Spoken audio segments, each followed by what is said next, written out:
வாழ்க வையகம், வாழ்க வையகம், வாழ்க வளமுடன். இது கனடா ஸ்கை யோகா மன்றத்தின் வாராந்த சிறப்பு சிந்தனை உரை நிகழ்ச்சி. இன்றைய நிகழ்ச்சிக்கு இணையதளம் வாயிலாக வருகை தந்துள்ள அனைத்து வேதாத்திரிய அன்புள்ளங்களையும் வாழ்க வளமுடன் என்று வாழ்த்தி வணங்குகின்றோம். இப்பொழுது எமது சிறப்பு சிந்தனை உரை பகுதிக்கு செல்ல இருக்கின்றோம்.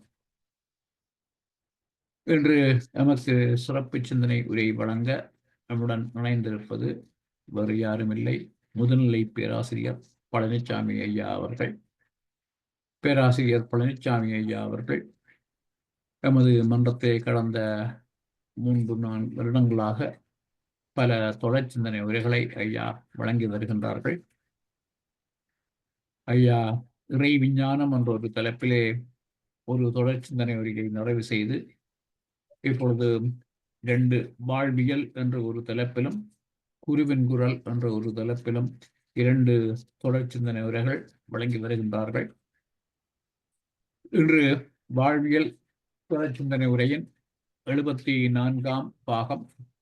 கடந்த சில வாரங்களாக ஐயா வாழ்வியல் என்ற இந்த தலைப்பின் கீழே வாழ்த்தும் பயணம் பற்றிய சிந்தனையை வழங்கி வருகின்றார்கள். அதன் தொடர்ச்சியாக இன்றும் வாழ்த்தும் பயணம் பற்றிய மேலதிக பல சிந்தனைகளை ஐயா நம்முடன் வழங்கவிருக்கின்றார்கள். இப்பொழுது இன்றைய சிந்தனை உரையை ஆரம்பிக்குமாறு பேராசிரியர் பழனிசாமி ஐயாவை கனடா ஸ்கை யோகா மன்றத்தின் சார்பிலே பணிவன்புடன் வேண்டுகின்றேன். வாழ்க வளமுடன் ஐயா. வாழ்க வளமுடன் ஐயா. வாழ்க வையகம், வாழ்க வையகம், வாழ்க வளமுடன். குரு வாழ்க, குருவே துணை. சிந்தனையை, உடல் நலத்தை சீர் அமைத்து உய்வித்த குருவே வாழ்க. வாழ்க வளமுடன், வாழ்க வளமுடன், வாழ்க வையகம். கனடா ஸ்கை யோகா அறக்கட்டளை சிறப்பாக நடத்தி வருகின்ற ஆன்மீக அன்புள்ளங்கள், குறிப்பாக பேராசிரியர் முனைவர் சிவசங்கரம் ஐயா அவர்கள் மற்றும் இந்த நிகழ்ச்சியை தொடர்ந்து சிறப்பித்து வருகின்ற அன்பர்கள் அனைவருக்கும் அருட்தந்தை வேதாத்ரி மகர்ஷி அவர்கள் சார்பாக வாழ்க வளமுடன் என்ற வாழ்த்துக்களையும் எனது அன்பு கலந்த பணிவான வணக்கத்தையும் சமர்ப்பித்து வாழ்வியல் வேதாத்திரிய தொடர் சிந்தனையின் 74ஆம் பாகத்தில் வாழ்த்தும் பயனும் பற்றிய 5வது அமர்வு. இன்றைக்கு நிகழ்ச்சிகளின் நிறைவிலே நாம் இசைக்கின்ற உலகநல வாழ்த்து கவி, இதன் பொருளை இப்போது சிந்திக்க இருக்கின்றோம். உலகமெல்லாம் பருவமழை ஒத்தபடி பெய்யட்டும், உழவரெல்லாம் தானியத்தை ஓப்புடனே பெருக்கட்டும், பல தொழில்கள் புரிகின்ற பாட்டாளி உயரட்டும், பகுத்துணர்வில் தொகுத்துணர்வு பண்பாட்டை உயர்த்தட்டும், கலகங்கள் போட்டி பகை கடந்து ஆட்சி நடக்கட்டும், கல்லாமை கடன் வறுமை கலங்கங்கள் மறையட்டும், நலவாழ்வை அளிக்கும் மெய் ஞான ஒளி வீசட்டும், நம் கடமை அறவாழ்வின் நாட்டத்தே சிறக்கட்டும். இந்த கவிக்கான விளக்கம். உலகமெல்லாம் பருவமழை ஒத்தபடி பெய்யட்டும். மழை பெய்யணும், அதுவும் பருவத்தில் பெய்யணும். ஏனென்றால் பருவத்தே பயிர் செய். ஒவ்வொரு பயிருக்கும் விதைக்கின்ற காலம் உண்டு, அறுவடையாகின்ற காலமும் உண்டு. எப்போது நீர் தேவையோ அந்த காலத்தில் மழை பெய்தால்தான் விதை முளைப்பதற்கும் துணை செய்யும். மழை பெய்யாத போது அறுவடை செய்வதற்கும் லகுவாக இருக்கும். இந்த நெய்தி மாறிவிட்டால் விதைக்கின்ற காலத்தில் மழை பெய்யாமல் அறுவடை காலத்தில் மழை பெய்தால் விளைவு என்ன? உயிர்களுக்கு உணவே கிடைக்காது. எனவே உலகமெல்லாம் பருவமழை ஒத்தபடி பெய்யட்டும் என்றால் கிளைமேட்டிக் அந்த இயற்கையின் சீதோஷ்ணத்தை மையப்படுத்தித்தான் தாவரங்களே முளைக்கும். அதை வைத்துத்தான் நாமும் விதைக்கின்ற பருவம், அறுவடை பருவம் என்றெல்லாம் பின்பற்றுகின்றோம். எனவே அந்த பருவத்தில் மழை தவறாமல் பெய்ய வேண்டும். சில ஆண்டுகளுக்கு முன்பு பார்த்தோம் என்றால் தமிழ்நாட்டில் தொடர்ந்து ஒரு 4 ஆண்டுகள் மழையே பெய்யவில்லை. தென்னை மரங்களே கருகி போயின. ஆனாலும் நாங்கள் வாழ்ந்தோம், உணவு சாப்பிட்டு வாழ்ந்தோம். எப்படி? மற்ற மாநிலங்களிலிருந்து இறக்குமதி செய்து அதிலேயும் தர்மத்தை மறந்து கொள்ளடித்த வியாபாரிகள் எப்படியோ விலை கொடுத்து வாங்கி உயிரை காத்து கொண்டோம். உலகம் முழுவதுமே மழை பெய்யவில்லை என்றால் விளைவு என்னாகும்? இல்லையா? அதனால் பூமி பகுதி முழுவதற்கும் அந்தந்த நாடுகளில், அந்தந்த மாநிலங்களில் அந்தந்த பயிருக்கு தக்க பருவமழை பெய்ய வேண்டும். இளமையில் அதிகமாக சம்பாதிக்கக்கூடிய உடல் திறமையும் சிந்தனை தெளிவும் இருக்கும். முதுமை நோக்கி நகர்கின்ற போது இந்த திறமை குறைந்து கொண்டே வந்து நின்று போகும். அதனால் தான் என்ன செய்கிறோம்? சம்பாதிக்கின்ற காலத்தில் ஒரு பகுதியை ஓய்வு காலத்திற்கு என்று சேமித்து வைக்கிறோம். இப்ப இதுல இருக்கிற அக்கறை தண்ணியிலும் இருக்கணும். பணத்தை சேமிப்பதில் இருக்கின்ற அக்கறை இயற்கை வளங்களாகிய நீர், உணவு, மின்சாரம் இவற்றை பயன்படுத்துவதிலேயும் பொறுப்புணர்ச்சி வேண்டும். இது போல பருவமழையை சேமிப்பதிலும் பொறுப்பு தேவை. இப்போ குறிப்பாக தமிழ்நாட்டில் பார்த்தீங்கன்னா ஒரு 60லிருந்து 65 ஆண்டுகள் ஒரு ஆட்சி நடக்கிறது. எத்தனை அணைக்கட்டுகளை கட்டினார்கள் என்றால் ஒரு லிஸ்ட் இருக்கும். என்ன என்றால் எல்லாமே மண்ணால் கட்டப்பட்ட தடுப்பணைகள். அந்த குளத்துக்கு குறுக்க மதகு கட்டுவோமே, அந்த மதகத்தான் இவங்க அணைன்னு சொல்றாங்க. ஆனா பிரிட்டிஷ் காலத்திலையும் காமராஜர் காலத்திலையும் கட்டப்பட்ட அணைகள் எல்லாம் பெரிய பெரிய அணைகள். பல ஹெக்டேர் நிலத்திற்கு பாசனம் தரக்கூடிய அளவுக்கு நீரை சேமிக்கக்கூடிய பெரிய அணைகள். எனவே மழை பெய்கின்ற காலத்தில் அதை சேமித்து வைப்பதற்கான நுட்பத்தை கண்டுவிட்டோம். அதை தவறாமல் பயன் கொள்ள வேண்டும். நீரின் மதிப்புணர்ந்து பயன்படுத்துகின்ற அறிவை மக்கள் பெற வேண்டும். தேவைக்கு ஏற்ப சிக்கனமாக பயன்படுத்துவது ஒவ்வொரு மனிதனின் உரிமை. தேவைக்கு மேல் ஆடம்பரமாக பயன்படுத்துவதும் வீணாக்குவதும் தண்டனைக்குரிய குற்றம். அது திருட்டுக்கும் கொள்ளைக்கும் சமமாகும். இரண்டாவது, உழவரெல்லாம் தானியத்தை ஓப்புடனே பெருக்கட்டும். விவசாயி ஒரு நாட்டின் முதுகெலும்பு, மனித உலகத்தின் முதுகெலும்பு. உழுதுண்டு வாழ்வாரே வாழ்வார், மற்றெல்லாம் தொழுது உண்டு பெண் செல்பவர் என்று வேறு யாருக்கும் இல்லாத பெருமையை, சிறப்பை உழவனுக்கு தந்தார் வள்ளுவ பெருந்தகை.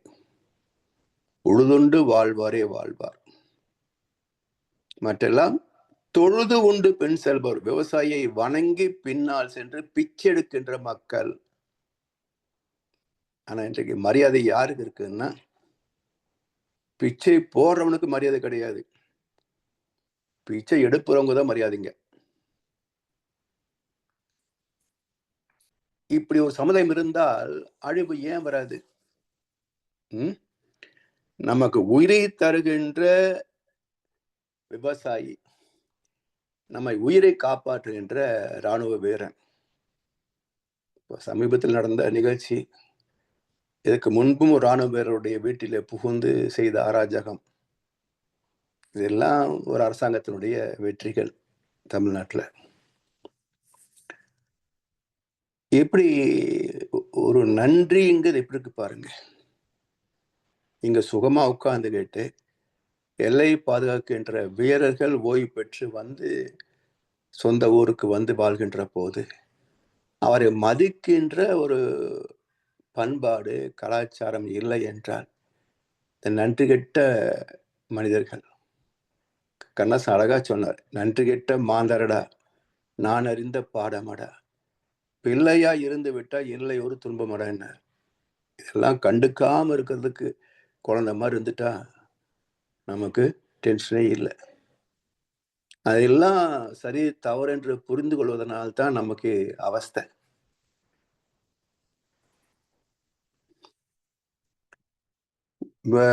உழவர் சந்தை, ஃபார்மர்ஸ் மார்க்கெட் சொல்லி இங்கே கூட அமெரிக்காவிலையும் உண்டு, கனடாலையும் உண்டு. குறைந்த விலையில ஃப்ரெஷ், நல்ல ஒரு என்ன சொல்லுது, அன்றைக்கு பறிக்கப்பட்டு அன்றைக்கே பயன்படுத்தக்கூடிய ஒரு வகை. சரி, இதுல இந்த உழவர் சந்தைக்கு போய் அங்க பார்கெயின் பண்ணுவோம் பாருங்க, விலை குறைச்சி தர்றியா அப்படின்னு. நீ எந்த மால்லையா போய் பார்கெயின் பண்ண முடியுமா? அவன் அந்த 1 கிராம் வரைக்கும் டிஜிட்டல் ஸ்கேல் வச்சுக்கிட்டு நீங்க ஒரு கீரை வாங்கினாலும் ஒரு பொருள் வாங்கினாலும் துல்லியமான டிஜிட்டல் கிராம் வரைக்கும் காசு வாங்கிடுறான். அங்க நீங்க பார்கெயின் பண்றது இல்லை, பெருமையா நினைக்கிறீங்க, கிரெடிட் கார்டு கொடுத்துட்டு தேய்ச்சிட்டு வந்துடுறீங்க. ஆனா விவசாயி கிட்ட பார்கெயின் பண்றீங்களே, அறிவு இருக்கா? அறிவுகளும் செய்ய வேலையாயுது. எனவே இது மட்டும் இல்ல, இங்க பார்கெயின் பண்றான். ஒரு முறை நான் உழவர் சந்தை, கோயம்புத்தூர் உழவர் சந்தையில போயிருந்த நேரத்துல, அம்மாவுக்கு தான் வாங்க தெரியும், எனக்கு வாங்க தெரியாது. அவங்க வாங்கி போடுறத சுமக்கிற வேலை மட்டும்தான் பையில. அப்படியே வேடிக்கை பார்ப்பேன். அப்போ ஒரு 4-5 பேர் தேங்காய் வியாபாரிகிட்ட பார்கெயின் பண்ணிட்டு இருக்கிறாங்க. என்னன்னு பார்த்தா கோவில் விசேஷத்திற்காக ஒரு 50 தேங்காய் வாங்க வந்திருக்கிறாங்க. சரி, ரொம்ப சிக்கனமான பேர்வழிகள், வியாபாரத்தை விலை பேசி வாங்கி சிக்கனமா வாங்குறாங்க, பாராட்டுக்குரியதுதான். ஆனா இதே நபர்கள் தான் அங்க போய் பூசாரிகிட்ட தட்டுல காசு போட்டு கால விழுகிறான். இங்க 1 ரூபாய்க்கு தேங்காய் விலை குறிச்சு கொடுப்பியான்னு கேட்கிறவன் அங்க 50, 100 தட்டுல போட்டு கால் விழுகிறானே, அவன் உழைக்கிறானா பூசாரி? இல்ல உன புண்ணியத்தை எடுத்து அப்படி கொடுத்தானா கையில? ஏதோ ஒரு வெற்றி நம்பிக்கையில் அள்ளி தருகின்ற ஒரு முட்டாள் இங்க உழைத்து கொண்டு வந்து விற்கிற ஒரு விவசாயி கிட்ட பேரம் பேசலாமா? 1 ரூபாய சீர்தூக்கி பார்க்க வேண்டாமா? இங்க என்ன செய்யறோம், அங்க என்ன செய்யறோம்? சோ சிந்திக்க மறுக்கின்ற மனிதர்கள்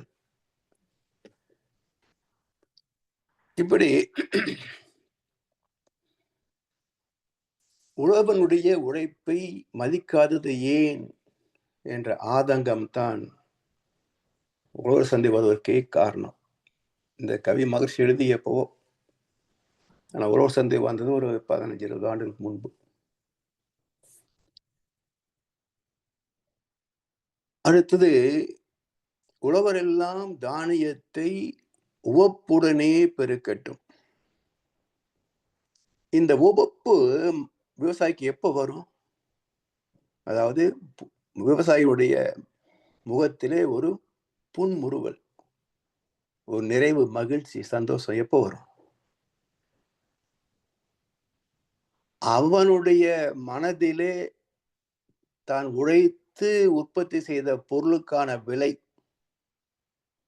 அல்லது அந்த விதைத்த விதை பருவமழை தவறி நட்டமாகின்ற போது அரசாங்கமோ மக்கள் சமுதாயமோ அவனுடைய நட்டத்தை மேற்கொண்டு அவனுக்கு ஈடு தருகின்ற போது ஏற்படக்கூடிய மகிழ்ச்சி. அதாவது மிக கொடுமைங்க. போன டிசம்பர் மாதத்துல ஃப்ளட்ஸ் வந்தது சென்னையில. இந்த பக்கம் கடற்கரை இடங்கள் எல்லாம் வெள்ளம் சூழ்ந்து நிறைய பாதிப்பு. தென்னை மரங்கள்லாம் அப்படி அப்படியே 100 கணக்கில் சாஞ்சிருச்சு. அந்த விவசாயி உணவுக்கு பசியாக இருக்கிறான், யாரும் பண்ணவே இல்லை. அதுல ஒரு விவசாயி பேட்டி கொடுக்குறாரு, உங்களுக்கெல்லாம் நாங்க சாப்பாடு போட்டுட்டு இருக்கிறோம், எங்க வயிற்று பசிக்கு நீங்க ஒரு நாள் தரமாட்டீங்களான்னு கேட்டார். என்ன ஒரு கொடுமை பாருங்களேன். ஆண்டு கணக்காக நமக்கு உணவு தருகின்ற விவசாயி, அவன் ஒரு துன்பத்தில் சிக்குகின்ற போது நாம் உதவி செய்யவில்லை என்றால் நம்ம எல்லாம் என்ன மனிதர்கள்? இது என்ன அரசாங்கம்? தொழிலதிபர்கள் நட்டப்பட்டு போனா டாக்ஸ் ரிபேட் கொடுக்குறாங்க, கடனை தள்ளுபடி பண்றாங்க. ஆனா விவசாயி உண்மையான பாதிப்பில் இருக்கிற போது உதவிக்கரம் நீட்டவில்லை என்றால் இதெல்லாம் என்ன ஆட்சி, அரசாங்கம்? சரி, இதோடைய தாக்கம் என்னன்னு பாருங்க. ஏன் இத ஞானிகள் முக்கியத்துவம் தர்றாங்க? நீங்க எல்லா மடங்களையும் பார்ப்பீங்க. அந்த மடாதிபதிகள், ஆன்மீகவாதிகள் எல்லார் வீட்லயும் சாப்பிட மாட்டாங்க. எல்லா உணவும் சாப்பிட மாட்டாங்க. ஏன்? அந்த உணவிலேயும் பாவம் கலக்கும். அந்த உணவிலேயும் பாவம் கலக்கும். எப்படின்னு பாருங்க. இப்போ எங்கோ வெளியே ஊர் போயிடுறோம். அங்க ஏதோ ஒரு விடுதியில தங்குறோம். உணவுக்கு உணவகத்துல சாப்பிடுறோம். 10 நாள் கழிச்சு வீட்டுக்கு வர்றோம். என்ன சொல்றோம்? இன்னைக்கு என்ன சாப்பாடு? இதை பண்ணு, அதை பண்ணு. 10 நாள் வெளியே சாப்பிட்டு சாப்பிட்டு நாக்கு செத்து போச்சுன்றான். இது கலோக்கியெல்லாம் இந்த வார்த்தை பயன்படுத்துறான். இதற்குள் இருக்கின்ற பொருள் என்ன? வீட்டுல என்ன சாப்பிடுறோம்? அதே காலை இட்லி, தோசை, சப்பாத்தி, மத்தியானம் சாப்பாடு, ரசம், சாம்பார், பொரியல், இரவும் இதே உணவு. இதைத்தானே மாத்தி மாத்தி மெனு மாத்தி மாத்தி சாப்பிட்டு இருக்கிறோம். இதைத்தானே ஹோட்டலையும் கொடுக்குறாங்க. இப்ப இங்க சாப்பிட்ட நாக்கு சாக மாட்டேங்குது, அங்க சாப்பிட்ட நாக்கு செத்து போகுதுன்னா காரணம் என்ன? சொல்றீங்கல்ல, வெளியே சாப்பிட்டு சாப்பிட்டு நாக்கு செத்து போச்சுன்னு. இப்ப இங்க மட்டும் ஏன் சாகல என்றால், வீட்டில் சமைக்கின்ற உணவிலே ஒரு ஸ்பெஷல் ஐட்டம் இருக்கு. அது 5 ஸ்டார் ஹோட்டல்ல கூட கிடைக்காது. அது என்ன என்றால் அன்பு. இது நம்ம வீட்டுக்காருக்கு சமைக்கிறோம், நம்ம குழந்தைகளுக்கு சமைக்கிறோம், நம்ம உறவுக்கு சமைக்கிறோம், நம்ம நட்புக்கு சமைக்கிறோம். அந்த அன்பு அங்க உணவகத்துல போடுறா, எவனும் தின்னுட்டு போறான் என்று சுகாதாரம் இல்லாமல் உற்பத்தி செய்கின்ற ஆட்களும் உண்டு.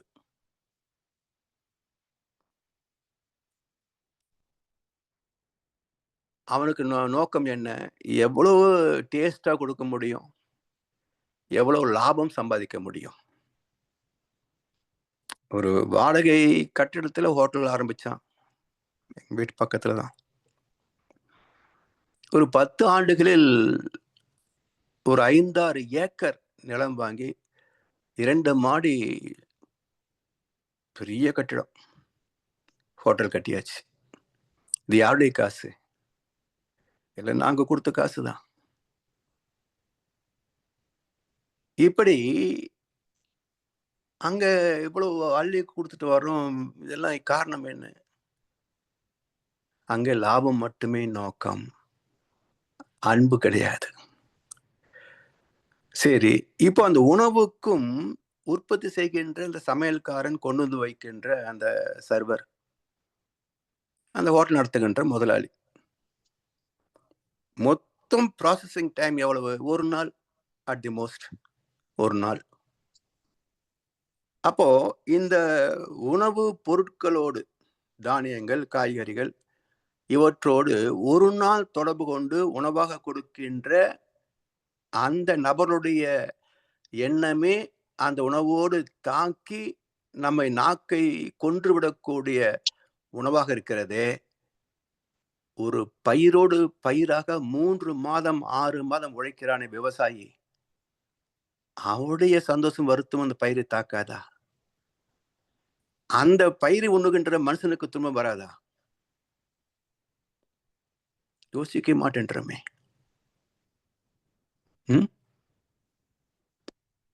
மிக நுட்பமான விஷயம். நமக்கு தெரியாமலேயே நம்மை வருத்துகின்ற துன்பங்கள் காரணம் என்ன? இந்த விவசாயி வருந்திய வருத்தம் சமுதாயத்தை தாக்குகிறது. பல வகை நோய்கள் ஏன் தாக்குது? விவசாயியுடைய வருத்தம், துன்பம், அவருடைய சோகம் எல்லாம் அந்த தாவரத்துல கலக்கும், உணவிலே கலந்திருக்கும். அதை உண்ணுகின்றவர்களுக்கும் அதே துன்பத்திற்கான காரணியாக அமையும். அதனால்தான் உழவர் எல்லாம் தானியத்தை உவப்புடனே பெருக்கட்டும் என்று 2வது இடத்துல வச்சார். முதல்ல மழை, நீரின்றி அமையாது உலகு. அதே போல உணவின்றி இருக்காது வாழ்க்கை. அடுத்தது என்ன? பல தொழில்கள் புரிகின்ற பாட்டாளி உயரட்டும். விவசாயம் முதல் தொழில். அது மட்டும் போதும் என்று இருக்க முடியுமா? பல வசதிகள் நமக்கு தேவை. புதிய புதிய கண்டுபிடிப்புகள். இன்றைக்கு என்ன புதுசு மார்க்கெட்ல? உணவு சமைக்கிறதுல கூட இன்றைக்கு புதுசு உணவகங்கள்ல பார்க்கலாம். புது ஐட்டம் சார். இன்னைக்கு மறுமுனை யுத்த தளவாடங்களிலே ஹைடெக். அப்ப உயிரை கொடுக்கின்ற உணவிலிருந்து உயிர் அழிக்கின்ற ஹைடெக் டிஃபென்ஸ் வெப்பன்ஸ் வரைக்கும் டெக்னாலஜி இம்ப்ரூவ் ஆகிட்டே இருக்கு. அப்ப மனிதனுடைய அறிவின் உழைப்பும் உடல் உழைப்பும் இல்லை என்றால் வாழ்க்கையில் வளமும் இல்லை, அழிவும் இல்லை. ரெண்டுக்கும் உழைப்பு தான் காரணம். வளமும் இல்லை, அழிவும் இல்லை. இப்ப அழிக்கிறவனை பத்தி நான் பாராட்ட முடியாது, ஆனா காப்பாற்றுபவனை பாராட்டித்தான் ஆகணும். எனவே பல தொழில்கள் புரிகின்ற பாட்டாளி உயரட்டும். ஆனா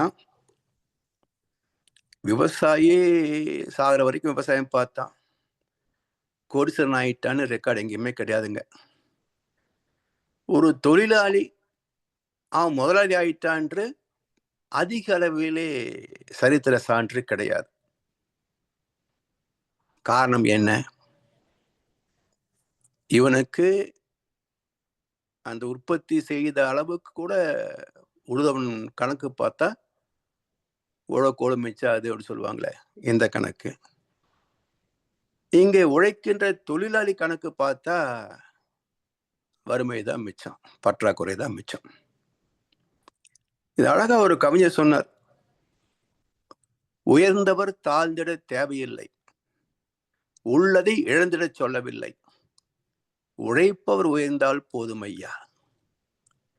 சாமி இதே கருத்து சாமி சொல்றாங்க. இருக்கிறதெல்லாம் அள்ளி கொடுத்துட வேண்டாம். சில கோடி சம்பாதிச்சிட்டீங்க, உங்களுக்கும் உங்க தலைமுறைக்கும் அதுவே போதுமானது. இதுக்கு மேலே வரும் இல்லையா, அதையாவது உங்களுக்கு கீழே வேலை செய்கின்ற தொழிலாளர்களுக்கு பகிர்ந்து கொடுங்க. அப்போ உயர்ந்தவர் தாழ்ந்திட வேண்டாம், உள்ளதையெல்லாம் மல்லி தந்து பிச்சாகக்காரனாக வேண்டாம்.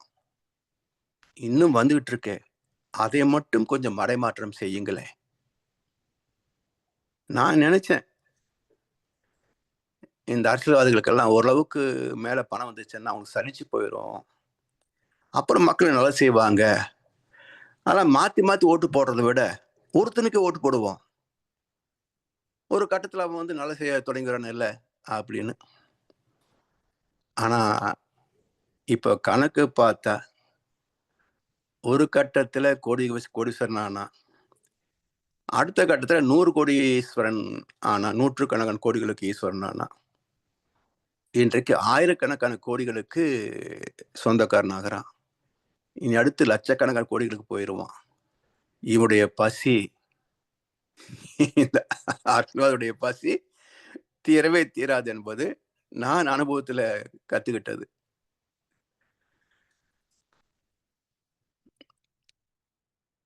இதை வள்ளுவ சொல்வார், ஈத்து உவக்கும் இன்பம் அறியார்கொள்.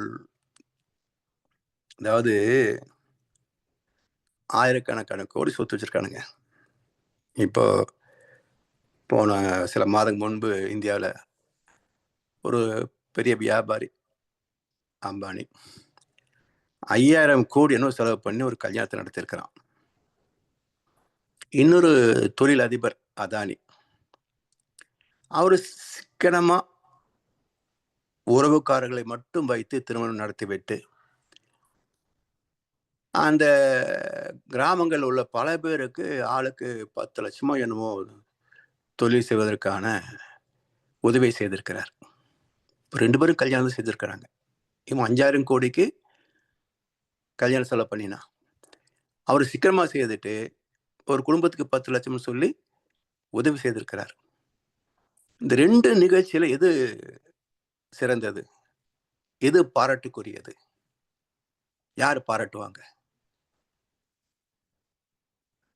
அப்போ இவனுக்கு 5000 கோடி செலவு செய்தும் கிடைக்காத இன்பத்தை அவரு பல குடும்பங்களுக்கு உதவி செய்து அவருக்கும் சந்தோஷம், அத்தனை குடும்பங்களுடைய சந்தோஷம், நன்றி உணர்வாக இவரை பாராட்டுகின்ற போது அந்த வாழ்த்து இவர் மேலும் வளர்வதற்கு துணை செய்யும்.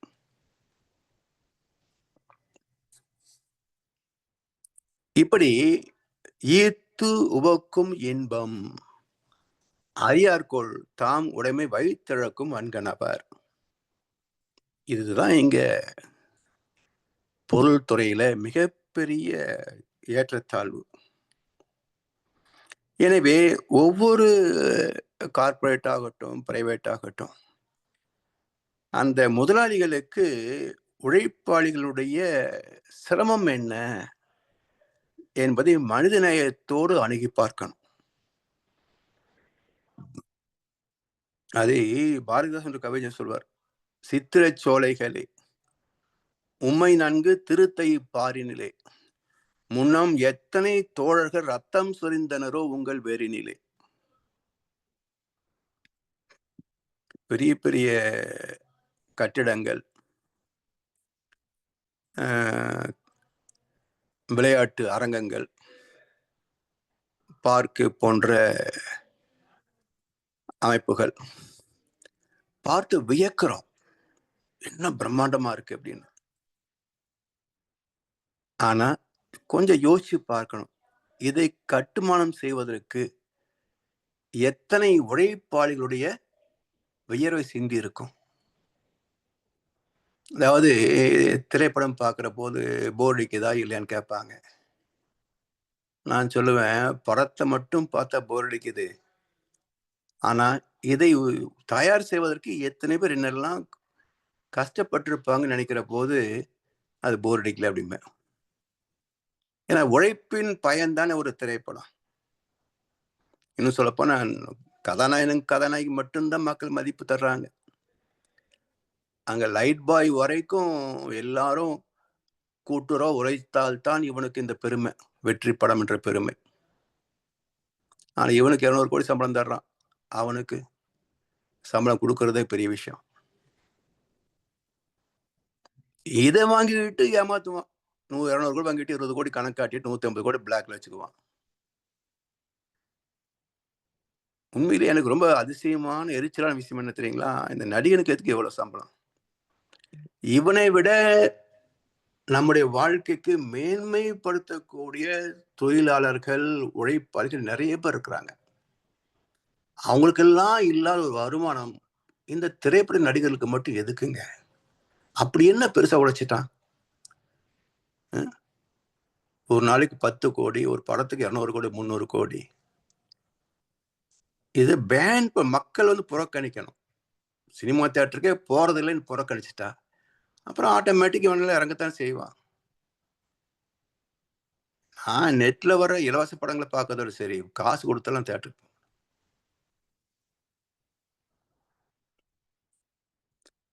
யோசிக்கணும் மக்கள். யாருக்கு உதவி செய்யணும் அங்க செய்யணும். ஒரு சினிமா படத்துக்கு போய் 1000 ரூபாய் செலவு பண்ணி எல்லாம் டிக்கெட் வாங்குறான்னு சொன்னா இவெல்லாம் என்ன அறிவுள்ள மனுஷன்? ஒரு பசித்த உணவுக்கு வைத்து உணவு கொடுக்கறதுக்கு 1008 யோசிக்கிறான். சினிமா தியேட்டர்ல போய் 250 ரூபாய்க்கு பாப்கார்ன் திங்கிறான், 200 ரூபாய்க்கு காஃபி குடிக்கிறான். என்ன மக்கள்?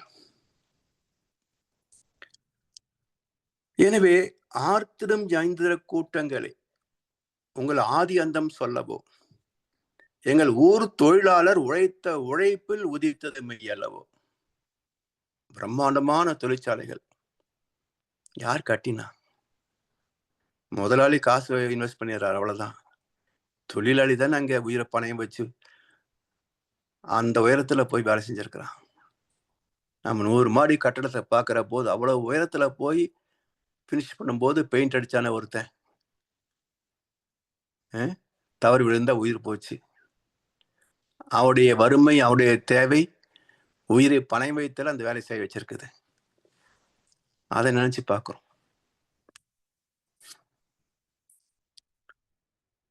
எனவே பகுத்துணர்வில் தொகுத்துணர்வு பண்பாட்டை உயர்த்தட்டும். அடுத்த வரி,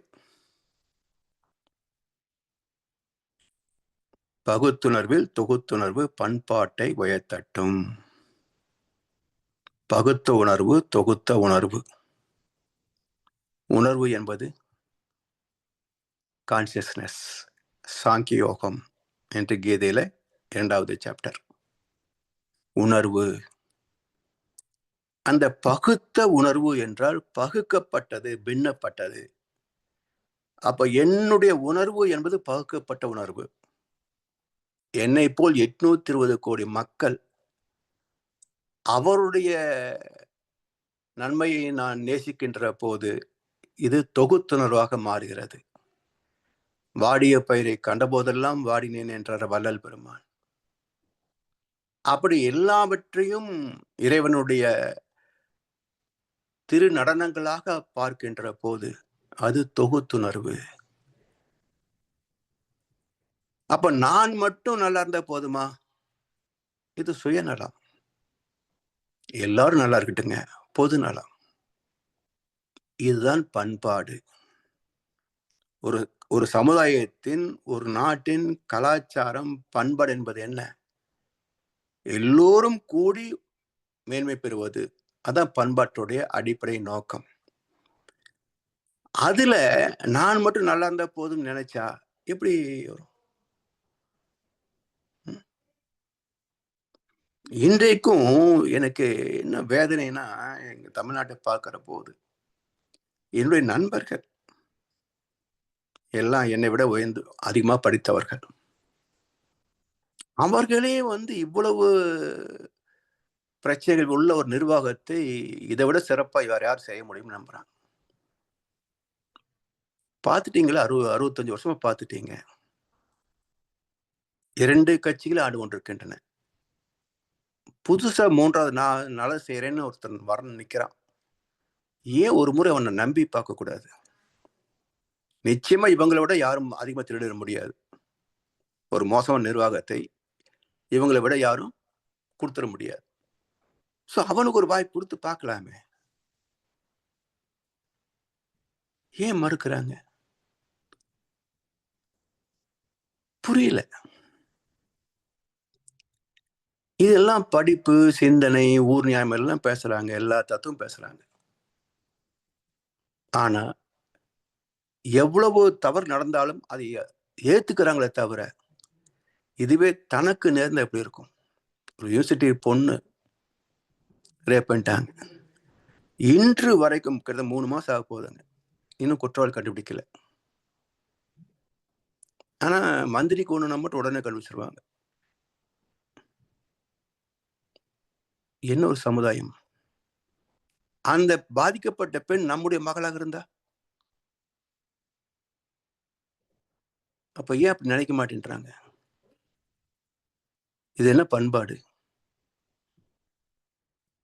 எனவே தன்னை போல பிறரை எண்ணும் தன்மை வேண்டுமே. அந்த தன்மை வர உள்ளத்திலே கருணை வேண்டுமே. பொன்னை போல மனம் படைத்தால் செல்வம் வேறில்லை. இதை புரிந்து கொண்ட மனிதனைப் போல் தெய்வம் வேறில்லை. அதான் பகுத்துணர்வில் தொகுத்துணர்வு பண்பாட்டை உயர்த்தும். இல்லைன்னு பண்பாடு ஒன்றும் பெருமைக்குரியது இல்லைங்க. இந்திய பண்பாடு பெருசா பேசிக்கிறானுங்க. நான் சொல்வேன், எதுக்கு பழம்பெருமை பேசுறீங்க? இன்னைக்கு என்ன நிக்குதுங்க? இன்னைக்கு என்ன இங்க இருக்குது? லிவிங் டுகெதர், டேட்டிங்கு, 10ல் 6 பெண்கள் ஏற்கனவே எக்ஸ்பீரியன்ஸ்டுங்க.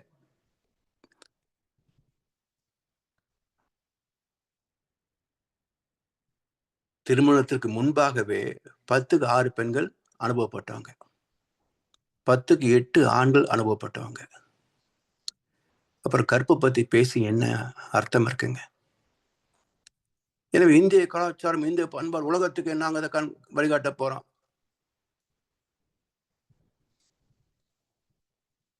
நீங்க காட்டின வழி தெரியுமில்ல.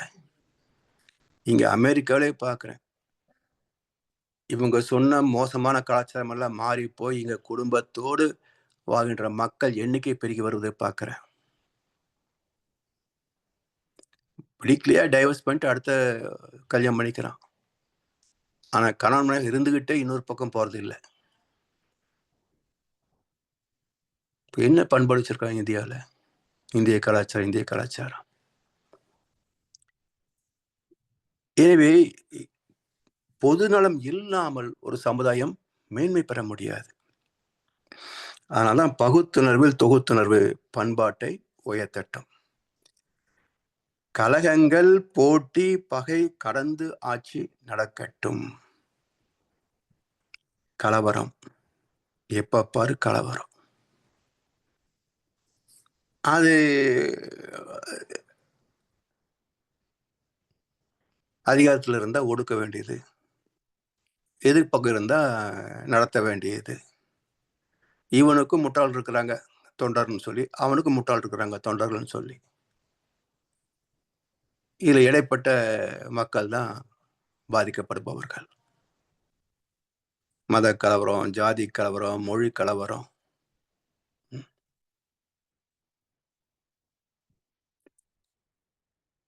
கலகங்கள், போட்டி. எங்க இல்ல போட்டிங்க? ஒரு குழந்தையை வளர்க்கின்ற போதே போட்டி மனப்பானை உருவாக்கிடுறோம். அவனை பாரு, இவனை பாரு, நீ மட்டும். என்ன போட்டி தேவையா இருக்கு? ஒரு மாம்பழம் பலாப்பழத்தை பார்த்து போட்டி போடலையே. நானா இருக்கிறேன், நீயா இரு. எல்லாம் இருந்தா தான் மனுஷனுக்கு டிஃபரெண்ட் என்ஜாய்மெண்ட் கிடைக்கும். எல்லாமே பலாப்பழம் ஆயிட்டா மாம்பழத்துக்கு எங்க போறது? எல்லாமே மாம்பழம் ஆயிட்டா பலாப்பழத்துக்கும் இல்லாம போர் அடிக்காதா? அப்ப வெரைட்டி தானே வாழ்க்கை. துணியில வெரைட்டி கேட்கிற, திங்கத்துல வெரைட்டி கேட்கிற, அப்ப வாழ்க்கை மட்டும் எல்லாம் ஒரே மாதிரி இருக்குமா? அதுவும் வெரைட்டியா தான் இருக்கும். Accept as it is. அப்ப இந்த போட்டி மனப்பான்மை பொறாமையை தூண்டிவிடும். பொறாமை வந்துவிட்டால் அழுக்காறு, அவாவைகள், இன்னாச்சொல், இந்நான்கும் இழுக்கா என்றது அறம். பொறாமை வந்தா தனியா வராது, கூட குடும்பத்தோட வந்துடும். பேராசை, கடும் சொல், தீ செயல்கள் எல்லாம் கூட்டிட்டு குடும்பத்தோட வந்துடுமா பொறாமை. பொறாமை ஏன் வருது? போட்டி போட்டா பொறாமை வரும். எனவே உலகம் முழுவதும் இன்றைக்கு போட்டி உலகம், காம்படிட்டிவ் வேர்ல்டுன்னு பெருமையா பேசிக்கிறாங்க. காம்படிட்டிவ் வேர்ல்டு சார், போட்டி போட்டு தான் ஆகணும். இப்ப என்ன பண்ணுவீங்க? போட்டி வந்தா அழிக்கத்தான் பார்ப்பீங்க. போட்டின்னு வந்தா வெள்ளத்தானே பார்ப்போம். அப்போ ஒரு கொன்று வாழ்தல் நீதி எனில் உலகத்தில் கொலைஞர்களே மிச்சம். பகை, எத்தனை வகையான பகை, குடும்பத்துக்குள்ளேயே வெளியே சொல்ல முடியாத பகை உணர்வுகள், நாடுகளுக்கு இடையிலே பகை வந்தா சண்டை. அப்ப கலகங்கள், போட்டி, பகை கடந்து ஆட்சி நடக்கட்டும். ஆனா எங்க ஊர்ல பகையையும் கலவரத்தையும் உண்டாக்குறதே ஆட்சி தான். இந்தி பதிக்காத, இந்தியை வச்சுக்கிட்டு 65 வருஷம் ஓட்டிக்கிட்டான் ஒரு கட்சி. 65ல நான் ஸ்கூல்ல படிச்சுட்டு இருந்த போது இந்திய எதிர்ப்பு போராட்டம், இன்னைக்கும் மறுபடியும் இந்திய எதிர்ப்பு போராட்டம். இப்படியே இது நெவர் எண்டிங் ஸ்டோரி. அது அதே போல வடக்கன் தெற்கன், அவன் இவன், தமிழன் தெலுங்க, திராவிடன், நான் திராவிட இல்லாதவன், இப்படி பிரிவினை உண்டாக்கிய மக்களை ஆள்வது டிவைட் அண்ட் ரூல் பாலிசின்னு சொல்லுவாங்க. அரசியல, இந்திய அரசியல் இப்படித்தான் இருக்குங்க. டிவைட் அண்ட் ரூல் பாலிசி எல்லாம் கூறு போட்டு ஏமாத்தது. 100 கட்சி வச்சுக்கிறது. அப்பதான் ஓட்டுக்கு சிதறி போகும். அப்ப கூட்டணி சேர்த்து ஜெயிச்சுக்க வேண்டியது. அமெரிக்கமா 2 கட்சிக்கு மேல விடக்கூடாதுங்க. அப்பதான் மக்களுடைய பெரும்பான்மை என்னன்னு தெரியும். 20% ஓட்டு வாங்கணும், எப்படி 100% மக்களை ஆள்வது? இல்லையா? ஒரு கட்சி 15%, 10% ஓட்டு வாங்குது. ஆனா அது வந்து மக்களை ஆள்கிறது எப்படி சாத்தியம்? உனக்கே மெஜாரிட்டி இல்லை, நீ எப்படி 10% ஓட்டு வாங்கி 100% மக்கள் எப்படி ஆட்சி செய்வ? இது என்ன சட்டம்? அப்ப அமெரிக்கா 2 குரூப் இருக்கணும். யார் 55% ஓட்டு வாங்குற நீ ஆண்டு, இல்லையா அடுத்தவன் ஆளட்டும். 10 பிரிச்சு போட்டு எல்லாத்தையும் கூட்டி 50 ஆக்கி அதுக்குள்ள சண்டை போட்டுக்கிட்டு. கலகங்கள், போட்டி, பகை கடந்து ஆட்சி நடக்கட்டும். கல்லாமை, கடன், வறுமை, களங்கங்கள் மறையட்டும். கல்லாமை, இந்த கல்லாமைன்னா லிட்ரஸின்னு நினைக்கிறான். உலகம் முழுவதும் கல்வி, கல்லாமை 2 எடுத்தீங்கன்னா லிட்டரரி பர்சன்டேஜ். இப்போ எல்லாம் படிச்சா, இப்போ நான் சொன்ன என்னோட நண்பர்கள் படிச்சவங்க தான், என்னோட அதிகமா படிச்சவங்க. ஆனா எது தர்மம், எது அதர்மம் என்று பிரித்து பார்க்க தெரியவில்லை. யார் நல்லவன், யார் கெட்டவன், யார் பொதுநலவாதி, யார் சுயநலவாதி என்பதை பிரித்து பார்க்க தெரியவில்லை. கண்ணதாசன் அழகா சொல்வார், யாரை எங்கே வைப்பது என்று யாருக்கும் புரியல, அண்டங்காக்கைக்கும் குயிலுக்கும் பேதம் தெரியலன்னார். அதாவது காமராஜரை தோற்கடித்த போது காமராஜருக்காக எழுதப்பட்ட பாட்டு இதுங்க. மக்களுக்காக உழைத்து கடைசியில சாகும்போது 13 ரூபாய் அவருடைய பேங்க் பேலன்ஸுங்க. 13 ரூபாய். இன்னைக்கு இருக்கிற ஒவ்வொருத்தரும் லட்சக்கணக்கான கோடிகளை சம்பாதிச்சு வச்சிருக்கிறான். அவனுக்கு தான் ஓட்டு போடுறான்.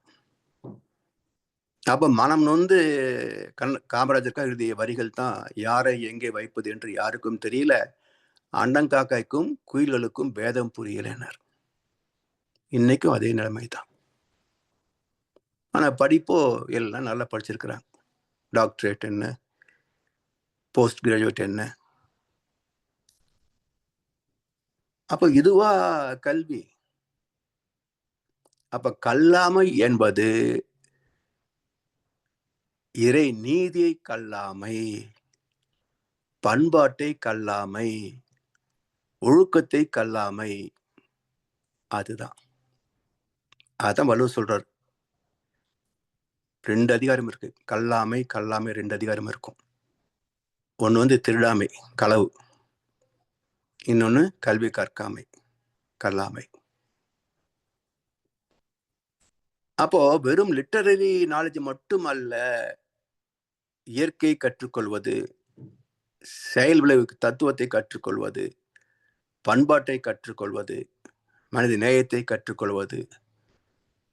இதெல்லாம் இல்லை என்றால் அது கல்லாமை. அப்போ உலகெங்கிலும் இந்த கல்லாமை விரிவாகவே இருக்கிறது. அடுத்தது கடன். இது என்ன கடன் கணக்கு? சாமிஜி ரொம்ப வேடிக்கை சொல்லுவாங்க, அது என்ன கடன் கணக்கு? இருக்கிறவன் கொடுத்தான், இல்லதான் வாங்கி சாப்பிட்டுட்டான். ஆனா கடன் ஏன் இருக்குதுன்னு பாத்தீங்கன்னா, திறமை இருக்கு, தொழில் பண்ணுவதற்கு முதலீடு இல்லைன்னு வச்சுங்களேன், அப்ப கடன் கொடுக்குறோம். அப்ப அதை வச்சு அவன் தொழில் செய்து முன்னேறி வாங்கிய கடனை திருப்பி கொடுக்கறதோட, உன்னுடைய பணத்தை வச்சு நான் இவ்வளவு சம்பாதிச்சிட்டேன்ப்பா, அதுல உனக்கு ஒரு தொகை கொடுக்குறேன், ஒரு இன்சென்டிவ், அத வட்டின்னு வந்ததுங்க. வாங்கிய கடனை வைத்து அதிகமாக சம்பாதித்தவன் அந்த லாபத்தில் ஒரு பகுதியை கடன் கொடுக்கலன்னு வந்திருக்காது இல்லையா, ஆனா உனக்கு ஒரு பங்கு தரேன், இதுதான் வட்டியாக மாறியது. அப்போ வங்கிகள் கடன் கொடுக்கணும், கடன் வாங்கணும், டெபாசிட் வங்கிகள் வாங்குகின்ற கடன், வங்கிகள் கொடுப்பது ஒரு கடன். அப்போ கடன் வாங்கியும் திருப்பி கொடுக்கவில்லை என்றால் வங்கி திவாலாகம் இல்லையா? அதே போல இந்த பூமியிலிருந்து எல்லா வளங்களும் எடுத்துக்கொண்டு அதுக்கு திருப்பி கொடுக்கலன்னு சொன்னா சமுதாய வளம் குறையும் இல்லையா? இப்போ வள்ளுவர் என்ன சொல்றாரு, கடல்ல தண்ணி இருக்கு, சூரிய வெப்பத்துல ஆவியாகி மேல மேகங்களாக மிதக்குது, மேலே போகிற மேகங்கள் பூமிக்கு வருவதே இல்லை. அப்ப என்னாக இருக்கும்? நெடுங்கடலும் தண்ணீர்மை குன்றும், கடலை இன்னைக்கு வத்தி போயிருக்கும். தடிந்தெழி தான் நல்காதாகிவிடும். அப்ப கனத்த கருமேகங்கள் மீண்டும் பூமிக்கு மழையாக பெய்வதனால் தானே கடல் வத்தி போகாம இருக்குது. இதே போலத்தான் இலர் பலராகிய காரணம் நோற்பார் சிலர் பலர் நோளாதவர். ஏன் வறுமை கணக்கு கூடிக்கிட்டே போகுது, ஏழைகள் எண்ணிக்கை ஏன் பெருகிட்டே போகுது என்றால் உழைப்புக்கு தகுந்த கூலி தருவது இல்லை, தகுதிக்கு தகுந்த வேலை தருவது இல்லை. இதெல்லாம் குறைபாடுகள்.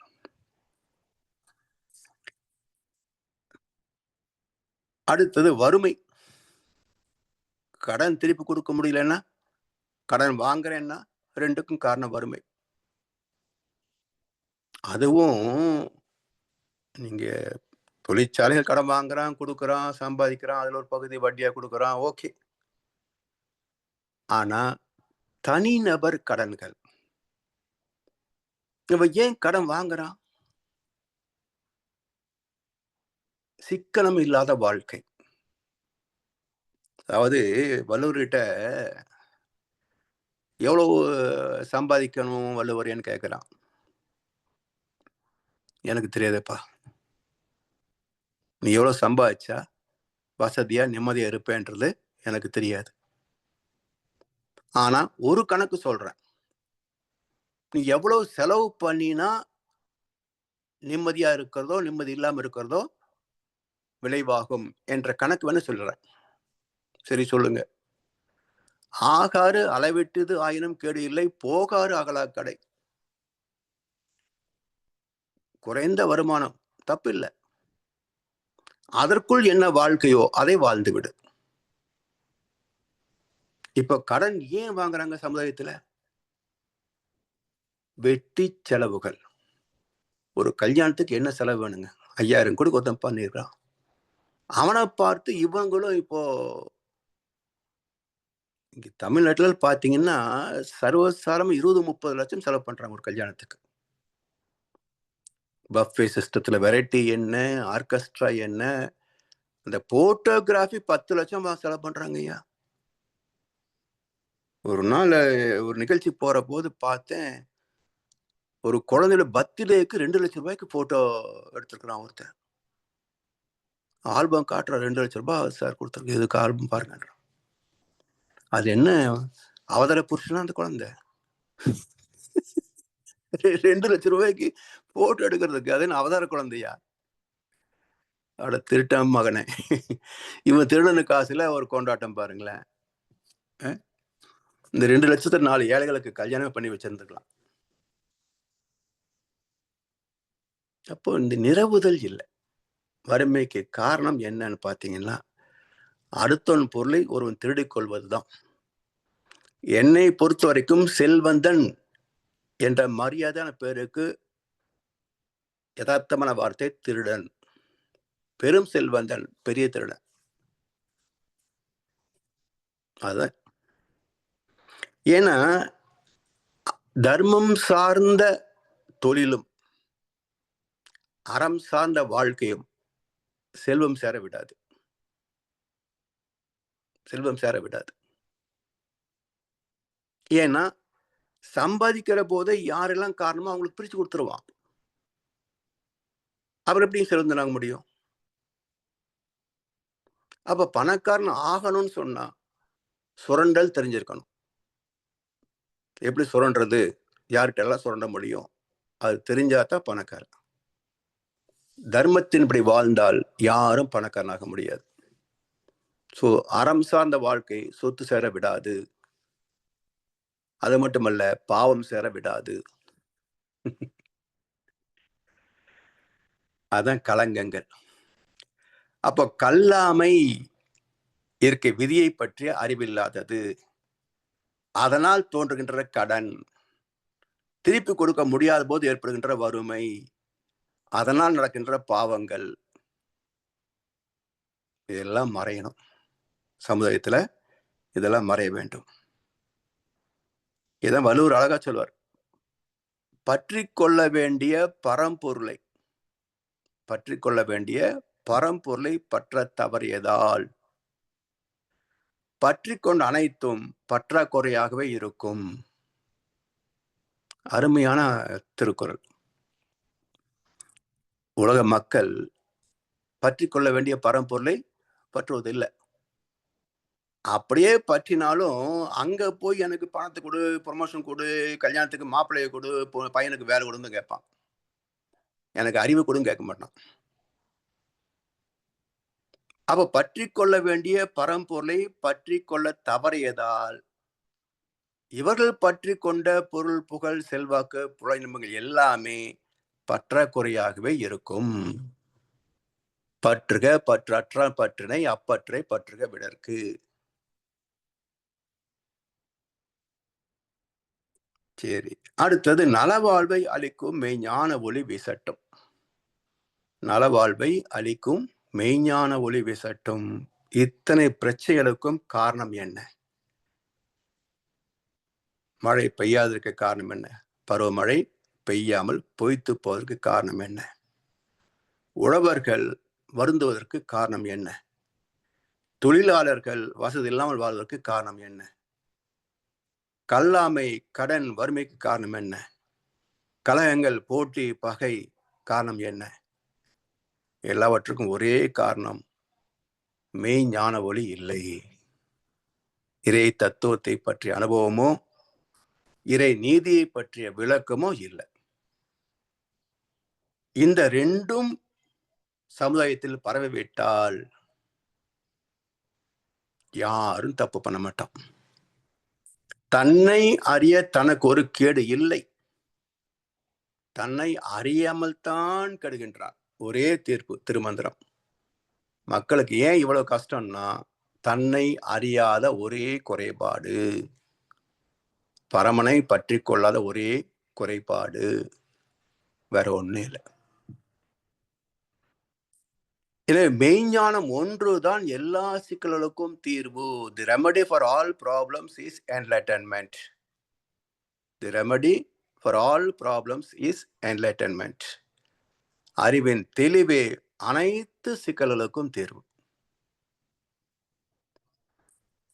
அப்ப அந்த அறிவு தெளிவு வருகின்ற போது கிடைப்பது என்ன என்றால் நலவாழ்வு, நல்லதொரு சமுதாயம், சொர்க்கலோகமான வாழ்க்கை. இது எல்லாம் நடைமுறைக்கு வந்திருந்தா இந்த உலகம் எப்படி இருக்குன்னு கொஞ்சம் கற்பனை பண்ணி பாருங்களேன். அந்த ஞான தீபத்தை ஒவ்வொரு மனிதனும் ஏற்றுவதே நலம் தரும் தீபாவளி. தீபாவளி கொண்டாடுறான், ஆனா அந்த பண்டிகைக்கான அர்த்தம் தான் தெரியாது.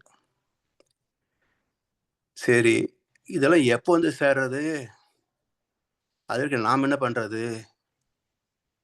அப்படி சாமி கிட்ட கேட்கிற போது, இதெல்லாம் வந்தா நல்லா தான் இருக்கும். ஆனா விடுவாங்களா? அரசியல்வாதிகள் ஆயிரக்கணக்கான கோடிகள் கொள்ளையடிச்சாலும், என்ன பாவத்தை செய்தாலும் தண்டனை என்பதே இல்லை. யாரும் தண்டிக்க முடியாது. விட்டு கொடுப்பானா? பணத்துக்கு மேல பணம் ஏமாத்தியே சம்பாதிக்கலாம். அதாவது இங்க அம்பானி இருக்காரு, 2 பசங்க, அனில் அம்பானி, முகேஷ் அம்பானி. ஒரு கட்டத்துல 2 பேரும் சொத்துக்களை பிரிச்சுக்கிட்டாங்க. அந்த அனில் அம்பானி அவனுக்கு திறமை இல்லை, எல்லாம் நஷ்டமாயிடுச்சு. அந்த இண்டஸ்ட்ரி 35,000 கோடி லாஸ். பேங்க் கடனை திருப்பி கட்ட முடியல, 35,000 கோடி கடன்ல நிக்குது. ஒரு ஃபைன் மார்னிங் முகேஷ் அம்பானி என்ன பண்ணினாரு, அந்த கம்பெனி நான் டேக் ஓவர் பண்ண போறேன் அப்படின்னாரு. சரி, இதுக்கு முன்னாடி பின்னாடி நடந்தது என்னன்னு பாத்தீங்கன்னா, அந்த கம்பெனி போண்டி ஆன போது ஷேர் மார்க்கெட் எல்லாம் யாரும் ட்ரேடும் பண்றதுக்கு ஆள் கிடையாது, வாங்குறதுக்கு ஆள் கிடையாது. 10 ரூபா ஷேர் 8 ரூபா 7 ரூபாய்க்கு வித்துட்டு இருந்து. இந்த முகேஷ் என்ன பண்ணாரு, அதை போற வாங்குடான்னாரு. ஒரு 2-3 மாசம் எல்லாம் ஃபுல்லா வாங்கி சேர்த்துட்டாரு. அப்புறம் 1 மாசம் கழிச்சு அந்த கம்பெனி நான் டேக் ஓவர் பண்ண போறேன் அப்படின்னாரு. உடனே நம்ம மக்கள் கிடுகிடுன்னு வாங்க ஆரம்பிச்சாங்க. எங்கேருந்து வாங்குறது? எல்லா ஷேரும் முகேஷ் கிட்ட இருக்குது. இவனுக்கு எந்த ஷேர் கிடைக்கும் வாங்குறதுக்கு? இங்க எங்க எனக்கு கொடுன்றான் ஒவ்வொரு புரோக்கரும் இன்வெஸ்டரும். உடனே வண்டியை வித்துடுறான்னா முகேஷ். உடனே மார்க்கெட்டுக்கு அங்கேருந்து வருது 200, 300, 300ன்னு போகுது ஷேர் உச்சத்துக்கு. வாங்கின போற வித்துட்டார். எவ்வளவு சம்பாதிச்சாருன்னா 35,000 கோடி சம்பாதிச்சார். கடன் கட்டியாச்சு பேங்க்ல. இப்ப யாருடைய பணம் கட்டிச்சுங்க? பணம் எங்க போச்சு? மக்களின் பணம் 35,000 கோடிய நோகாம திருடிட்டான். இந்த திருட்டு சந்தைக்கு பேரு ஷேர் மார்க்கெட். இந்த திருட்டு சந்தைக்கு பேரு share market. Mutual gambling, legalised mutual gambling, that is called share market. 35,000 கோடி. இது நல்லதுக்கு கொடுன்னு கேட்ட எவனா காசு கொடுத்துருப்பானா? நல்ல காரியத்துக்கு கேட்டிருந்தா யாரா காசு கொடுப்பானா? ஆனா 35,000 கோடி கொடுத்துருக்கானுங்க இந்திய மக்கள், அறிவாளிகள்.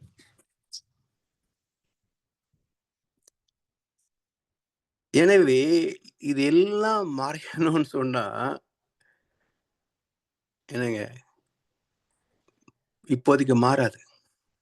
அதே போல மதவாதிகள், கடவுளை வைத்தே வயிறு வழக்குன்ற ஒரு கூட்டம் உலகம் பூரா இருக்காங்க. இவன் விடுவாங்களா? இவனும் விட மாட்டான். அப்ப இந்த 3 பேர்களையும் அலட்சியப்படுத்துகின்ற வைராக்கியம் நம்மிடத்தில் இல்லை என்றால், இந்த 3 பேரையும் அடையாளம் கண்டுகிட்டு எல்லாத்தையும் தள்ளி வைக்கணும். கடவுளா இருக்கட்டும் போப்பா, பார்த்துக்கலாம். வசதிகளா பார்த்துக்கலாம். ஓட்டு போடுறதா பார்க்கலாம் போ. நம் கடமை அறவாழ்வின் நாட்டத்தே சிறக்கட்டும். அறத்தை பற்றி கொண்டால் நமக்கு எந்த துன்பமும் கிடையாதுங்க. அரசியல்வாதி ஒன்றும் பண்ண முடியாது, வியாபாரி ஒன்றும் நம்மளை ஏமாற்ற முடியாது, மதவாதி ஒன்றும் நம்ம பயமுறுத்த முடியாது. ஏன்? தெளிவா இருக்கும். இதுதான் மூலம், இதுதான் பரிணாமம், இதுதான் நான், இதுதான் என்னுடைய வாழ்க்கை, இதுதான் நான் போய் சேர வேண்டிய இடம். தெளிவா இருக்கிறோம். யார் ஏமாற்ற முடியும்? ஒருத்தரும் ஏமாற்ற முடியாது. எனவே உலகம் எப்போ மாறும், அது வரைக்கும் நாம் என்ன பண்றது என்றால், நம் கடமை அறவாழ்வின் நாட்டத்தே சிறக்கட்டும். ஒரே தீர்வு. So what is feasible possible என்றால் மற்ற எப்படி வந்துட்டு போறோம். சாமானியத்தை சொல்லுவாங்க, யாரையும் திருத்தத்துக்கு நமக்கு பிறக்கலை. நம்முடைய வினை பதிவுகளை திருத்திக் கொள்கின்ற வாய்ப்பு தான் இந்த வாழ்க்கை. அடுத்தவங்க எப்படிங்க ஏதாவது வழி சொல்லுங்கன்னு கேட்டா வழி காட்டுவோம். இல்லை என்றால் நம்ம வேலை நான் பார்த்துட்டு போகலாம். சொல்லுவோம், அவ்வளவுதான். வேணும்னா பிடிச்சிக்கோ, வேட விட்டுட்டு போ, எனக்கு என்ன நட்டம் இல்லையா? அதனால் மகிழ்ச்சியாக தெளிவா சொல்லிட்டாங்க. கண்ணன் அழகா சொல்லுவார், 1000 ஆண்டுகள் ஆகட்டுமே, நம் பொறுமையின் பொருள் மட்டும் விளங்கட்டுமே, வரும் காலத்திலே நம் பரம்பரைகள் நாம் அடிமை இல்லை என்று முழங்கட்டுமே. அரசியலுக்கு அடிமை, பொருளுக்கு அடிமை, கடவுளுக்கு அடிமை. இந்த அடிமைத்தனத்திலிருந்து விடுதலை பெறுவது, relieving from all regions is religion. எல்லா எல்லை கூட தட்டி நொறுக்கிட்டு ஆத்ம சுதந்திரக்கான பயணத்திலே வாழ்ந்துவிடு.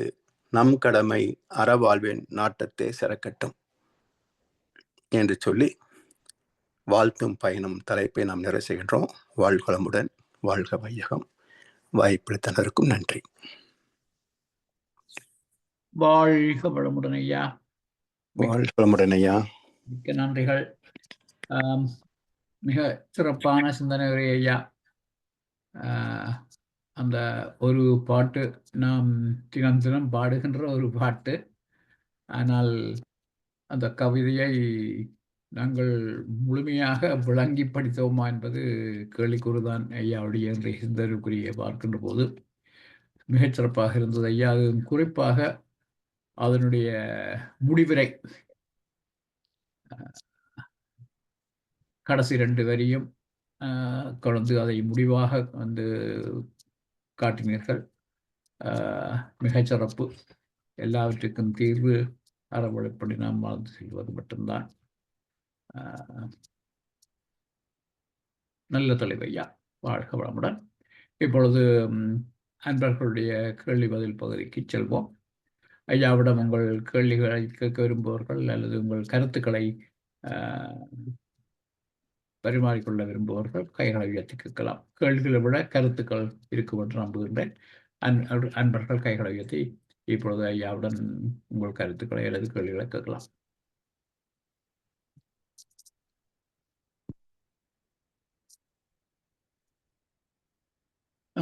ஐயா, நான் தனா ஐயா. ஐயா வாழ்வளமுடன் ஐயா. வாழ்வளமுடன் ஐயா, சொல்லுங்கள் ஐயா. இந்த பகுத்துணர்வு, தொகுத்துணர்வு, இதையா அந்த பகுத்துணர்வுக்கு என்ன கொஞ்சம் விளக்கம் தரணும் ஐயா. பகுத்து உணர்வு, பகுக்கப்பட்ட பின்னப்பட்ட ஜீவாத்மா. தொகுத்துணர்வு, நம்மை போல் 820 கோடி மனிதர்கள், பல கோடி ஜீவ இனங்கள், பறவைகள், விலங்குகள் வரைக்கும் எல்லாமே இன்பத் துன்பத்திற்கான வாழ்க்கை தான். அப்போ அதிலே நம்மால் யாருக்கும் துன்பம் வரக்கூடாது, முடிஞ்சா நல்லா செய்வோம் என்பது தொகுத்த உணர்வு, பொது நலம். அதுதான் பண்பாட்டை உயர்த்தும். பண்பாடு என்றாலே ஒரு சமுதாயத்தை உயர்த்தக்கூடிய வாழ்க்கை நெறிமுறைகள். அதுல ஐயா இப்ப பகுத்துணர்வு என்று சொல்லும் பொழுது நாங்கள் அதை எல்லாத்தையும் உணர்ந்து பகுத்துணர்ந்து ஒரு தனி மனிதன் பகுத்துணர்வு வந்து அது பொதுவாக எல்லாருக்கும் பரவணும். எல்லோருக்கும் இதுதான், எல்லாருமே நம்மை போலதான் அப்படின்னு நினைக்கக்கூடிய மனித நேயத்தின் உச்சம். அது தொகுத்துணர்வு. நல்லது ஐயா. அடுத்தது ஐயா, ஒரு கருத்து சொல்ல வேணும். என்ன சொன்னால், நீங்க தொடங்கிய நேரத்திலேருந்து முடியும் வரைக்கும் உங்களுடைய ஆதங்கத்தை தான் நாங்கள் தெளிவான சிந்தனை. ஆனால் உண்டு கவனிக்கணும் ஐயா, உங்களுடைய ஆதங்கம் பெருடங்கள்ல பொறுக்க முடியாத உங்களுடைய ஆதங்கத்தை தெரிவித்துக் கொண்டிருக்கிறீர்கள். அப்ப அதாவது வந்து அந்த இடையில ஒன்று சொன்னீங்க, அந்த நல்லது கிட்ட தெரிஞ்ச அப்படி தெரிகிறபடினால தலையடியும் கூடன்னு சொல்லி அப்படியும் ஒரு கதை சொன்னீங்க. அப்போ இது எல்லாத்தையும் பார்த்து கொண்டு வரைக்கும் நான் இன்பாலில் என்ற சிந்தனை இருந்து அப்படின்னு சொன்னால், ஐயா இவ்வளவெல்லாம் செய்து கொண்டு வராரு. அப்போ ஐயா இந்த ஆதங்கத்தை பார்க்கும் பொழுது ஐயாவுக்கு எவ்வளோ தலைவலி இருக்குமோ அப்படி ஒரு சிந்தனை கொண்டு வந்தது. ஆனால் அதை கடைசியில் முடிச்சிட்டீங்க அப்படி இல்லைன்னு சொல்லி. என்ன சொல்றீங்க? என்ன பண்ண முடியுங்க? இல்லையா, அப்படி இல்லையா. என்ன பண்ண முடியும், அது ஒரு சைட் ஒன்று. ஏன்னா உங்களை சொல்றேன்டா ஐயா, நான் இதே போல ஐயா கணக்க இதுவரை எங்க சமுதாயத்துல எத்தனையோ பேருக்கு எத்தனையோ அதுக்காக ஐயா கண விஷயங்களை படிச்சிடலாம் சொல்லியும் ஒருவனும் அதை பற்றி இதுவரை இன்று வரை பார்த்தன் அவன் நமக்கு தெரியாம செய்வானே தவிர இல்லாட்டி நம்ம விலைக்கு ஆனா அவன் செய்யறது தான் செய்து கொண்டிருக்கிறான். ஆமா, அப்போ ஒருவனையும் மாற்ற முடியாது. முடியாது. முடியாது. சரி. நீங்க இதுக்கு முதல்ல உங்களுடைய ஆதங்கத்துக்கு தெரிவிக்கும்போது சொல்லியிருக்கிறீங்க. ஏதோ போற மாரி போங்கோ. இன்னமே தொலைஞ்சாலும் பரவாயில்லை. 2 கோடி சதம்னா இருக்கிறேன் அப்படின்னு சொன்னீங்க நீங்க. மனமா ஆமா, போயிட்டாருன்னு சொல்லி. ஆமா. ஆனால் ஆனா உங்களுக்கு அந்த தகுதி இருக்காத காரணம் என்னன்னு சொன்னால், நீங்க வந்து அந்த என்ன கடைசியில முடிக்கும்போது சொன்னீங்க நல்ல ஒரு முடிக்க என்னன்னு சொன்னா, நலவாழ்வை அளிக்கும்மே ஞான ஒளி வீசட்டும். அப்ப அந்த அனலைஸ் பண்ணி அந்த நல் ந ந அதுக்கு எனக்கு அத இந்த வசனத்த சொல்ல முடியவில்லை. கடைசியில முடிக்கன்னு சொன்னீங்க நீங்க. அப்படி ஒரு மெஞ்ஞானம் வந்துட்டோம்னு சொல்லி சொன்னால், இதனால பாதிக்கப்படாம நம்முடைய கடமைகளை செய்துட்டு போகலாம். அப்படி ஒரு கருத்து சொன்னீங்க. அப்ப நீங்க இந்த சிந்தனைய திருப்பி, திருப்பி, திருப்பி அந்த அப்படி சிந்தனை ஆட்ட, ஆட்ட உங்களுக்கு அப்படியே ஒரு தன்மை வந்துரும் ஐயா. அப்படியே வரும்பொழுது, எனக்கு இப்ப இப்ப அந்த முடிக்கும்போது எனக்கு பார்த்தா, அப்ப ஐயாவுக்கு ஒரு நிம்மதியான வாழ்க்கை இருக்கும். நிறைவான வாழ்க்கை. அப்படித்தான் எல்லாம் முடிஞ்சுது ஐயா. நிச்சயமாக. நிச்சயமா. நமக்கு ஒரு பிரச்சனை கிடையாதுங்கய்யா. ஆமாய்யா. அதுதான் அது அது எனக்கு என்னுடைய அந்த நீங்க தொடங்கி அந்த ஆதங்கத்தை ஒவ்வொன்றையும் சொல்ல, சொல்ல, சொல்ல எனக்கு எப்படி பட்டுக்கொண்டு போச்சுன்னு சொன்னால், ஐயா இவ்வளத்தையும் பார்த்து, பார்த்து இவ்வளத்தையும் செய்றார். ஆனா இதில பார்த்துதான் தலடி இருக்கும் அல்லவா? அப்படின்னு யோசிச்சேன். ஆனா அப்படி இல்ல. அது கடைசியில முடிக்கும்போது நீங்க சொல்லும்பொழுது நான் புரிஞ்சுட்டேன் ஐயா. வாழ்க வளமுடன். வாழ்க வளமுடன். ஐயா இன்னொன்று ஐயா அந்த சிந்தனையோட செய்யறதால உள்ள பலனும் அது ஐயா. அங்க என்ன சொன்னா நான் இன்னொன்று யோசிக்கிறேன்னா என்ன சொன்னா, ஆ. இவ்வளவு எல்லாம் கஷ்டப்பட்டு நாட் ஈஸி விஷயம் ஐயா. அந்த சின்னவங்க செய்றது வந்து அது ஈஸியான காரியம் இல்ல. அதுக்கெல்லாம் இவ்வளவு படிக்க வேணும், இவ்வளவு தேட வேணும், இவ்வளவு எல்லாத்தையும் பார்க்க வேணும், அதை ஆர்கனைஸ் பண்ணணும்னு சொல்ல வேணும். அப்ப ஐயா இவ்வளவு எல்லாத்தையும் சொல்லியும் ஒரு தலைவலி இருக்குமோ அப்படின்னு யோசிக்கும் பொழுது பார்த்தாலே ஐயா, நீங்கள் ம். ஆழத்துல நீங்க அளவு தொண்டு பெரிய சேவை செய்யறதின் பலன் ஐயா, உங்களுக்கு அந்த தலைவலி இருக்காது ஐயா. ஆமா. உண்மையா. ஏன்டா ஐயா ஒரு பிரச்சனை வரும்பொழுது, இப்ப எங்களுக்கு வந்து பிரச்சனை வந்தால், அப்போ சிறிது உங்களோட சிந்தனை உழைக்கிறதுக்கு நிம்மதியா இருக்கும். இல்லாட்டி என்னோட பார்க்கைக்கு நிம்மதியா இருக்கும். இல்லாட்டி 2, 3 நாள் அனலைஸ் பண்ணி, பண்ணி டைம் எடுக்கும். உங்களுக்கு ஆமா, ஐயா உங்களுக்கு ஒரு பிரச்சனை வந்தபொழுது டக்குன்னு உங்களுக்கு எல்லாம் டக் டக்குன்னு அங்க இங்க இருக்கு. ஒன்று ஒன்று கேன்சல் பண்ணிட்டு ஃப்ரீயா இருப்பீங்க நீங்க. ஆமா. அதாவது இப்போ நமக்கு பிரச்சனை வரும். ஆனா, வரும்போது அதுக்கான தீர்வு என்னன்னு நமக்கு தெரியுது இல்லையா? ஆமாய்யா. அதான் ஐயா அப்ப அத நம்ம சரி பண்ண முடிஞ்சா சரி பண்றோம். இல்லன்னா அக்செப்ட் பண்ணிக்கிறோம். இல்லன்னா நெக்லெக்ட் பண்ணிடுறோம். ஆமாய்யா. வேற ஐயா வழி கிடையாது. ஆமா. இல்ல எனக்கு என்னடா ஐயா இப்ப உங்களோட இத்தனை இப்ப இன்றைக்கு 74 இதில செய்றீங்க. ம், மற்றது வாழ்வியல் 88, 89 போறோம். ம். அப்ப நான் பெரும்பாலும் எல்லாம் கேட்டுருக்கிறேன். இப்ப எனக்குள்ள சிந்தனை என்னன்னு சொன்னா, இவ்வளத்தையும் திருப்பி கேட்டு பாடமாக்கி மனதில வச்சுக்கொள்ளணுமேன்னு சொன்னா, பிரச்சனை வரைக்கும் டக்கு டக்குன்னு தான் வழி கண்டுபிடிச்சிருமா அது. ம். அதுதான். உண்மையா, அருமை ஐயா. ஆமா. வாழ்க ஐயா. வாழ்க வளமுடன். வாழ்க வளமுடன். நன்றிகள் ஐயா. தனாய்யா கேட்ட தொடர்ந்த ஐயா ஒரு கேள்வி. அவர் அந்த பகுத்தறிவு தொகுத்தறிவை பற்றி கேட்டார். பகுத்தறிவு தொகுத்துணர்வு. கொஞ்சம் வரவிலக்கணங்கள் சொல்லுங்களேன் ஐயா. அறிவு, ம், உணர்ச்சி, ம். பகுத்துணர்வு, தொகுத்துணர்வு, பகுத்தறிவு, தொகுத்தறிவு, சிற்றறிவு, பேரறிவு. இது வந்து ம், ஒவ்வொன்றா சொல்லுங்க ஐயா. மொத்தமா சொல்லிட்டீங்க. முதல்ல அறிவு, உணர்வு. அறிவு தான் உணர்வு. அறிவுதான் உணர்வு. உணர்வு எழுச்சி பெற்றால் உணர்ச்சி. ம்ஹும். அறிவு எழுச்சி பெற்றால் மனம். அறிவு எழுச்சி பெற்றால் மனம், உணர்வு எழுச்சி பெற்றால் உணர்ச்சி. அப்ப அறிவும் உணர்வும் ஒன்றா இருந்தாலும் 2 வெவ்வேறை. அறிவு உணர்வு ஒண்ணு. ஆனா எழுச்சி பெறுகின்ற போது அறிவுதான் எழுச்சி பெறுகிறது மனமா. ஆமா, உணர்ச்சியாக வருகிற போது மனமா செயல்படுது. ஓகே.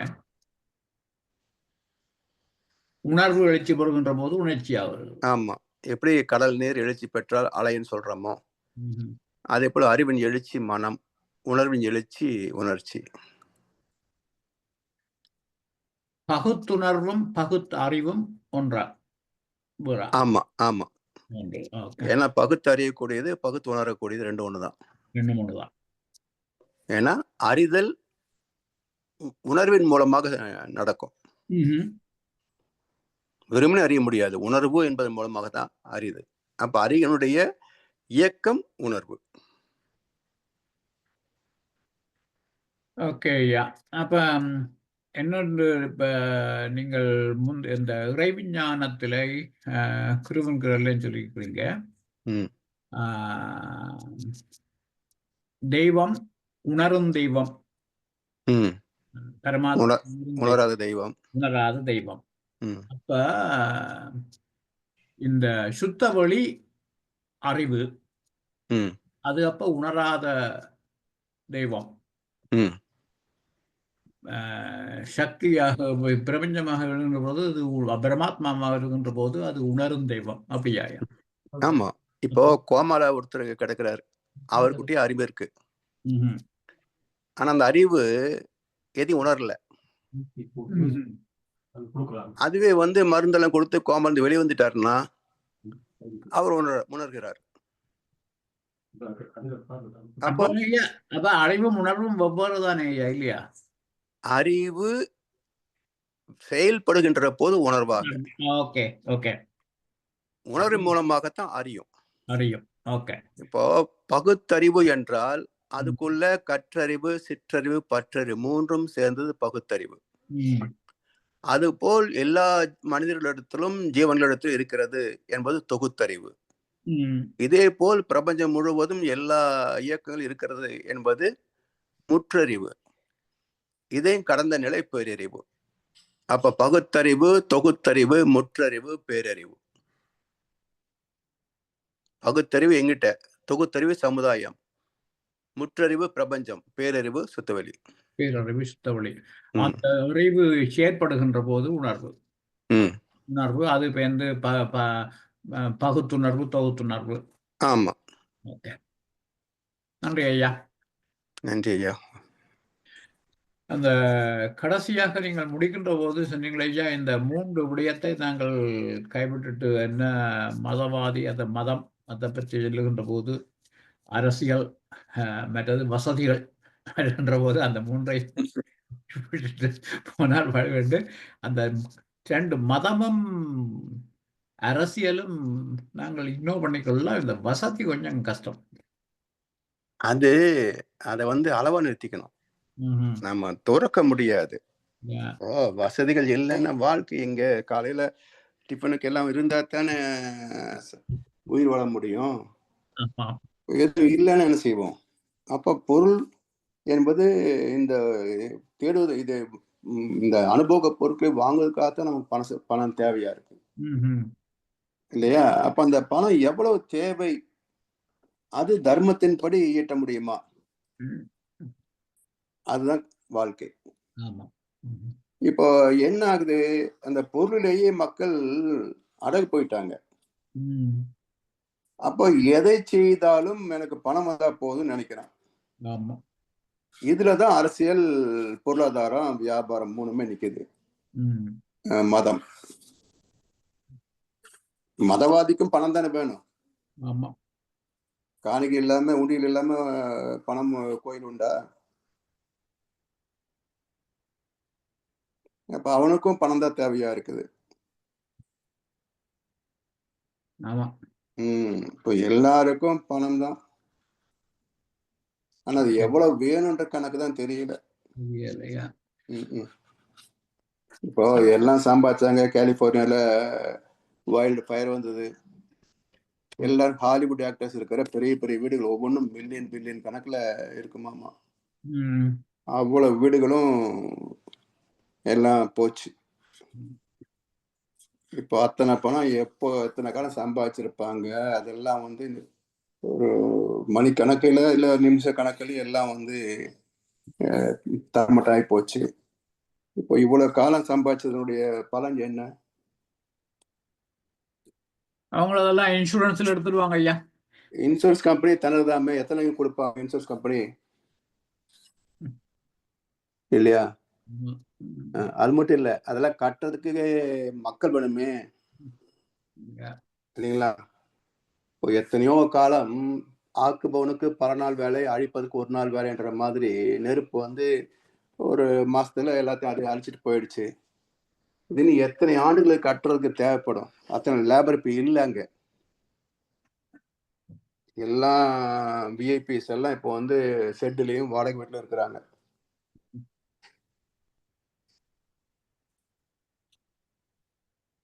மீண்டும் கட்டி எடுக்கிறதுக்கு எத்தனை பேருடைய உழைப்பு வேணும்? லேபர் அந்த அளவுக்கு இல்லை, எல்லாம் பிஸியா இருக்கிறாங்க.